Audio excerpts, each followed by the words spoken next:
트레이딩에서 사용할 수 있는 수많은 지표 중 딱 하나만 선택하라고 한다면 대부분 망설임 없이 이동평균선을 선택할 것입니다. 왜냐하면 이평선은 실전에서 수십 년간 검증된 도구이기 때문인데요. 실제로 이 이동평균선을 활용해 2년 만에 자산을 20배나 불린 트레이더가 있습니다. 그는 바로 스웨덴 출신의 개인 트레이더인 크리스티안 콜로마기입니다. 그는 2011년부터 본격적으로 트레이딩을 시작했습니다. 초반에는 3,000에서 5,000달러 정도의 소액으로 단타 매매와 스캘핑에 도전했습니다. 그러나 뇌동 매매와 미숙한 리스크 관리로 인해 계좌를 무려 4번이나 날렸습니다. 이후 그는 자신의 실수를 철저히 복귀했고 수익이 났던 수많은 차트들을 되짚어보며 특정한 패턴이 존재한다는 것을 알게 됩니다. 시세가 강하게 상승한 뒤에는 자연스럽게 매도세가 유입되며 일정 구간에서 조정이 나타나고 그 이후 다시 한 차례 상승이 이어지는 패턴이 자주 등장한다는 것이었습니다. 이러한 움직임은 짧게는 며칠, 길게는 몇 주에 걸쳐서 나타났다고 합니다. 이 과정을 통해 그는 초단기 매매는 자신의 성향과 맞지 않는다는 것을 확신했고 매매 스타일을 데이 트레이딩에서 스윙 트레이딩으로 전환하게 됩니다. 데이 트레이딩은 당일 내에 매매를 마무리하는 방식이고 스윙 트레이딩은 짧게는 며칠에서 길게는 몇 주까지 포지션을 유지하며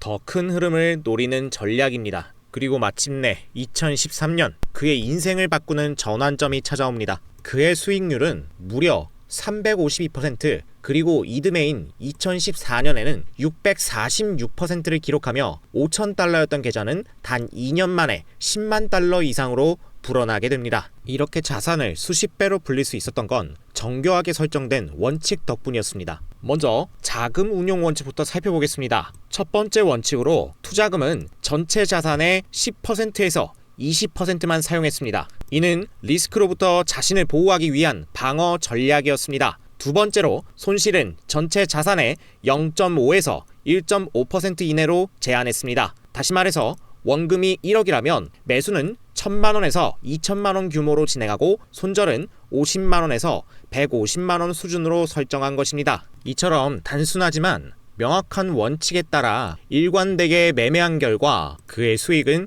기하급수적으로 불어나기 시작합니다. 정확한 자산 규모는 공개되지 않았지만 그의 순자산은 현재 약 1억 달러, 우리 돈으로 1,400억 원에 이를 것으로 추정됩니다. 그는 어떻게 이처럼 막대한 자산을 만들어냈을까요? 지금부터 크리스티안이 실제로 사용한 이평선 기반 돌파 매매 전략을 쉽고 명확하게 정리해드리겠습니다. 영상 보시기 전에 구독, 좋아요, 알림 설정도 부탁드립니다.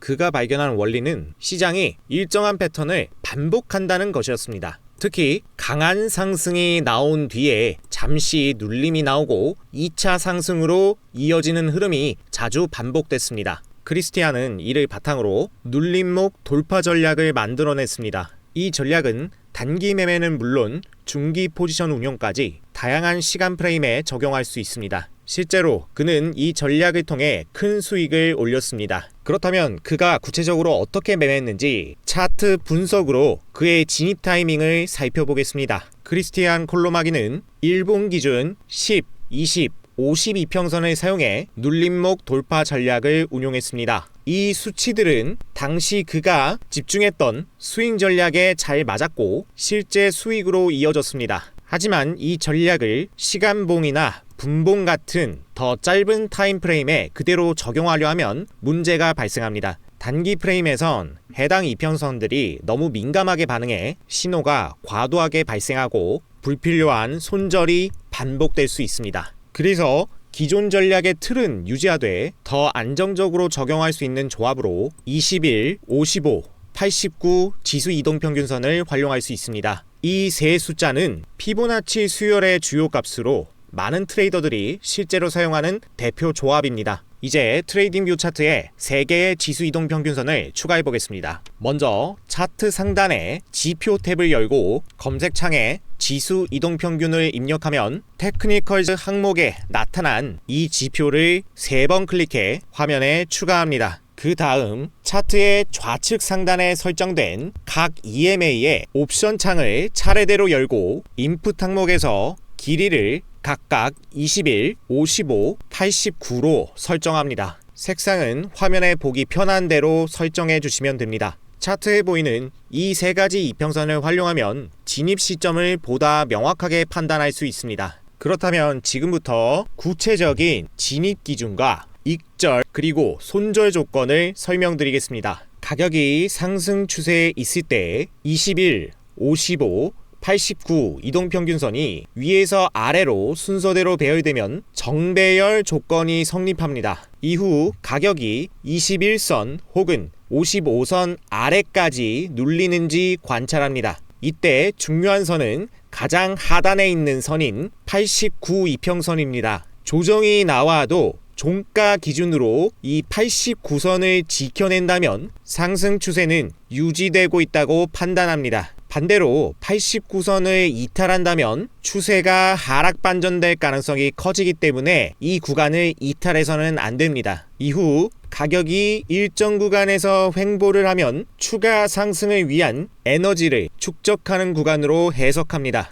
이렇게 다음 돌파가 임박한 상황에서 박스권의 상단을 강한 양봉으로 돌파하면 이 양봉의 종가에서 매수에 진입합니다. 진입 후에는 손절 기준을 명확히 설정해 리스크를 선제적으로 관리하는데요. 1차 손절가는 돌파가 발생한 양봉의 저점, 그리고 2차 손절가는 횡보 구간 박스권의 하단에 둡니다. 짧게 대응할 경우엔 1차 손절만 적용하고 길게 적용할 경우 각각 절반씩 손절합니다. 그는 익절 전략도 분명하게 설정했는데요. 매수 진입 후 가격이 오르면 일부 수익을 먼저 확정해 리스크를 줄이는 방향으로 움직였습니다. 매수 이후 상승 흐름이 이어지다가 첫 번째 음봉이 나타나면 진입 물량의 3분의 1을 우선 수익 실현합니다. 그리고 나머지 물량은 추세를 따라 보유하다가 21 이평선을 하향 돌파할 때 남은 3분의 2 중 3분의 1을 추가 매도하고 마지막 3분의 1은 55선을 하향 돌파할 때 모두 정리합니다. 21 이평선이 하향 돌파되었을 때 3분의 1 비중을 매도하고 이후 55 이평선을 하향 돌파할 때 나머지 물량을 매도하여 수익을 확정하는 것입니다. 이 매매 타점은 일봉과 시간봉, 분봉 등 모든 시간 프레임에서 활용할 수 있습니다. 선물 트레이더라면 이 원리를 반대로 활용해 매도 포지션에 적용할 수 있습니다. 지금부터 진입 시점을 설명드리겠습니다. 먼저 가격이 하락하고 21, 55, 89 이평선이 아래에서 위 순서대로 정렬되면 역배열 조건이 형성됩니다. 이때 하락이 잠시 진정되고 기술적 반등이 나타납니다. 이때 종가 기준으로 89선을 돌파하지 않아야 합니다. 이평선을 모두 돌파하면 흐름이 상승 전환될 가능성이 높아지기 때문입니다. 반등이 나오며 일정 기간 옆으로 횡보하는 흐름이 이어지면 일정 구간 박스권이 형성되고 구간 하단을 음봉으로 돌파할 때까지 기다렸다가 하락 돌파한 음봉 캔들의 종가에서 매도 포지션에 진입합니다. 1차 손절은 돌파가 발생한 음봉의 고점이며 2차 손절가는 이전 횡보 박스권 상단으로 둡니다. 짧게 대응할 경우 1차 손절만 적용하고 분할 대응 시에는 1차 손절에서 절반을 정리하고 나머지는 2차 손절까지 가져가는 방식으로 리스크를 조절합니다. 포지션 진입 후 하락이 이어지다가 나머지 3분의 2 중 3분의 1은 21선을 상향 돌파할 때 정리하고 나머지 3분의 1은 55선을 돌파할 때 전량 청산합니다. 매매 조건을 알아봤으니 이제 예시를 통해 타점을 자세히 살펴보겠습니다. 지금 보시는 건 비트코인 1시간봉 차트입니다. 이동평균선이 89, 55, 21선 순서로 역배열된 상태에서 가격이 하락하다가 강한 반등 흐름이 나왔습니다. 보통 이렇게 단기간 급등이 나오면 차익 실현 물량으로 인해 눌림 조정이 나타납니다. 이때 가격이 21 이평선이나 55 이평선 아래로 눌리는지 확인합니다. 앞서 설명드린 것처럼 조정이 나와도 종가 기준으로 89 이평선은 이탈하지 않아야 상승 추세가 유지된다고 판단합니다. 55 이평선 근처까지 조정이 나왔습니다. 89선의 이탈 없이 잘 지지해준 모습입니다. 이후 박스권 횡보 구간을 만들고 이 상단을 양봉으로 돌파하는 시점이 포인트입니다. 박스권을 강하게 돌파하는 장대 양봉이 출현했습니다. 이때 양봉의 종가에서 매수 포지션에 진입합니다. 손절은 두 구간으로 나눠 잡습니다. 1차 손절가는 진입한 양봉의 저점, 2차 손절가는 박스권의 하단입니다. 반등이 이어지다가 첫 음봉이 나온 시점에 물량의 3분의 1을 익절합니다.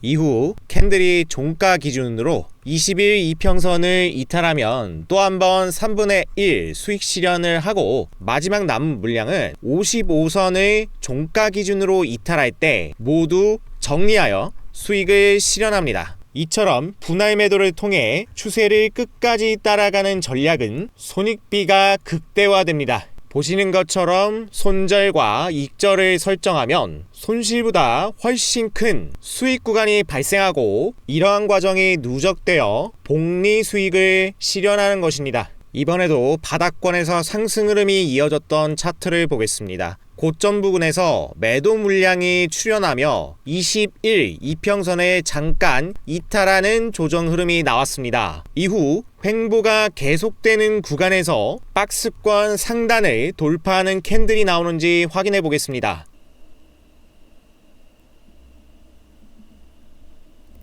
지속적인 횡보 끝에 박스권의 상단을 돌파하는 장대 양봉이 출현했습니다. 해당 캔들의 종가를 기준으로 매수 포지션에 진입합니다. 1차 손절은 캔들의 저점, 2차 손절은 박스권 하단에 두고 포지션을 유지합니다.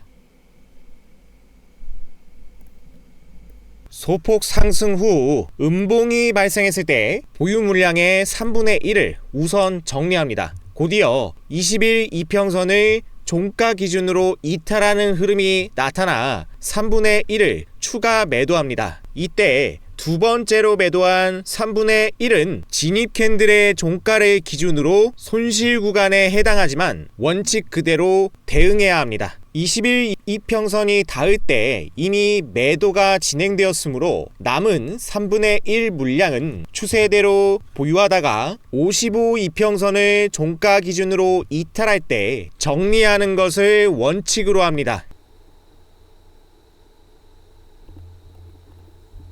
이후 지속적인 상승이 이어지다가 55 이평선을 이탈하는 자리에서 남은 물량을 정리하여 수익이 발생했습니다. 이번 사례는 1차, 2차 매도 구간은 약수익, 약손실 구간으로 짧았지만 분할 매도를 통해 포지션을 안정적으로 관리할 수 있었고 최종 청산가는 진입 단가 대비 손익비 1대4 이상으로 마감되었습니다. 이처럼 분할 매매와 손익비를 활용해 손실을 만회하고 수익으로 이어지는 구조를 가지고 있는 것입니다. 반대로 매도 포지션 적용 사례도 살펴보겠습니다. 먼저 이평선이 역배열을 유지하며 가격이 하락하고 있는지를 확인합니다. 이후 하락이 잠시 멈추고 저점 구간에서 21 이평선이나 55 이평선을 돌파하는 기술적 반등이 나오는지 관찰합니다. 단기 저점이 형성되면서 20일 이평선을 돌파하는 기술적 반등이 나왔습니다. 그리고 횡보 구간이 이어지면서 박스권도 만들어지는 모습인데요. 이제 박스권 하단을 이탈하는 캔들이 나오는지 확인합니다.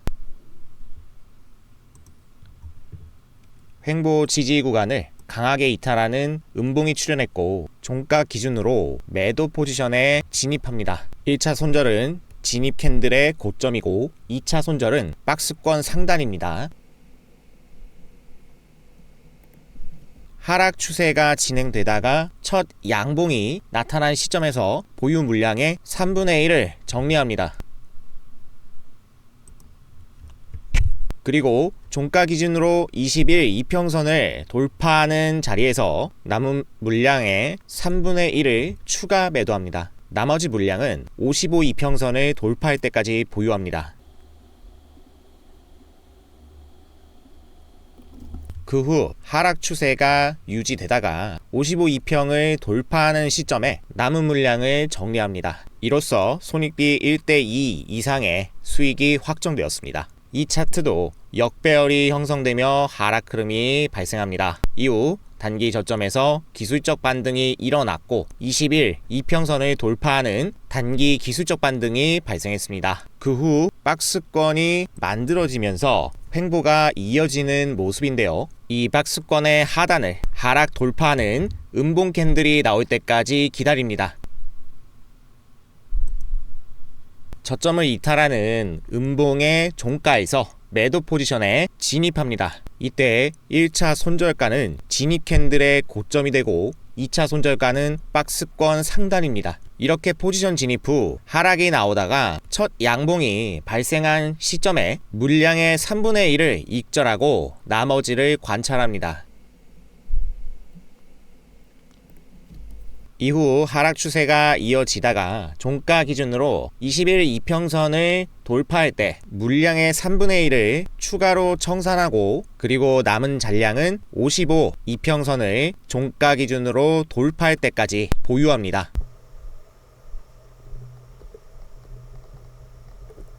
이후 55 이평선을 종가 기준으로 돌파하지 않고 하락 추세가 계속 진행되면서 마침내 55 이평선을 돌파할 때 잔량이 청산되었고 수익이 발생했습니다. 진입 단가를 기준으로 1차 익절과 2차 익절은 폭이 크지 않았지만 마지막 3차 익절에서 수익이 극대화된 것을 알 수 있습니다. 이처럼 분할 매도를 통해 손익비가 극대화된다는 것을 확인할 수 있습니다. 이 매매 전략의 핵심은 리스크 대비 수익률이 높다는 것입니다. 또한 분할 매도를 통해 리스크를 관리하면서 추세를 안정적으로 따라갈 수 있다는 것이 장점입니다. 예를 들어 조건이 충족된 캔들의 종가에서 진입한다면 겉보기엔 고점 추격 매수처럼 보여서 매우 불안해 보입니다. 그래서 손절을 철저히 설정하고 진입한다면 심리적으로 버틸 수 있게 됩니다. 포지션 진입 후 상승 흐름이 이어지다가 첫 음봉이 발생했습니다. 당시 시점에서는 고점에서 하락 전환이 나오는 것처럼 보입니다. 따라서 포지션을 유지하는 데 부담이 생깁니다. 하지만 이때 3분의 1을 먼저 정리해 일부 수익을 확보하면 남은 물량이 조정 구간에 들어가더라도 심리적으로 대응이 훨씬 수월해집니다. 그 결과 더 긴 추세 구간을 따라가며 수익을 극대화할 수 있습니다. 이 과정을 반복하면 복리 수익이 자연스럽게 쌓이게 되는 것입니다. 크리스티안은 이 전략을 통해 큰 손실 없이 꾸준히 수익을 누적했고 결국 성공적인 트레이더로 자리 잡았습니다. 그런데 이 매매법은 분명한 한계도 존재합니다. 바로 진입 타점이 민감한 구간이라는 점인데요. 이 전략은 박스권 돌파 구간에 진입하기 때문에 매물대가 무너지며 가격이 빠르게 움직이는 상황이 자주 발생합니다. 이미 바닥권에서 한참 상승이 진행된 고점에서 흐름이 급변하는 타이밍에 진입해야 하기 때문에 판단이 조금만 늦어도 타점을 놓치거나 불리한 자리에서 들어가게 될 가능성이 높아집니다. 이를 보완하려면 기존의 박스권 돌파 타점보다 한 단계 앞선 구간에서 미리 진입하는 전략이 필요합니다. 바로 추세선 돌파 시점에 진입하는 것입니다. 이 전략은 매수의 경우에 하락 추세선을 상승 돌파할 때 진입하고 매도 포지션의 경우 상승 추세선을 하락 돌파할 때를 기준으로 삼는 겁니다. 이때 손절은 매수 포지션의 경우 박스권의 하단, 매도 포지션은 박스권의 상단으로 설정합니다.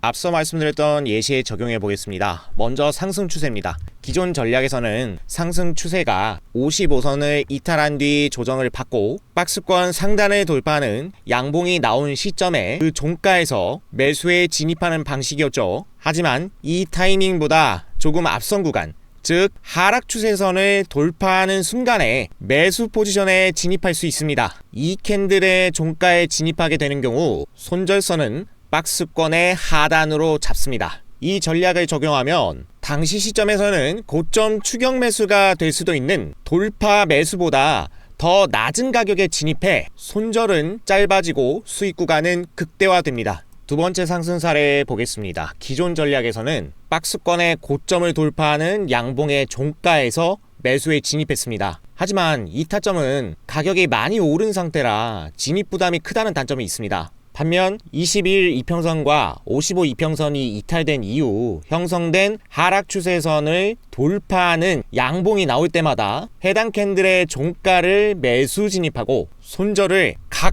박스권에 저점으로 설정한다면 이 위에서 사는 것보다 훨씬 낮고 유리한 타점에서 포지션을 잡을 수 있습니다. 이번엔 앞서 말씀드린 하락 포지션 사례를 복귀하겠습니다. 기존 타점은 하락하던 차트가 21선을 상승 돌파한 뒤 박스권에 저점을 무너뜨리는 음봉에 종가에 매도 진입하는 것이었습니다. 하지만 상승 추세선이 형성된 구간을 이탈하는 음봉이 발생했을 때 먼저 매도 포지션에 진입한다면 더 좋은 가격에서 포지션을 잡아 수익 확보에 유리해집니다. 이때 손절은 박스권 상단에 둡니다. 두 번째 예시를 보겠습니다. 원래 타점은 하락하던 차트가 21 이평선을 돌파하고 횡보 박스권에 저점을 하락 이탈하는 음봉의 종가에서 포지션에 진입하는 것이었습니다. 그러나 너무 타점이 공격적이라는 단점이 있죠. 저점을 이은 상승 추세가 하락 돌파되는 시점에 포지션에 진입한다면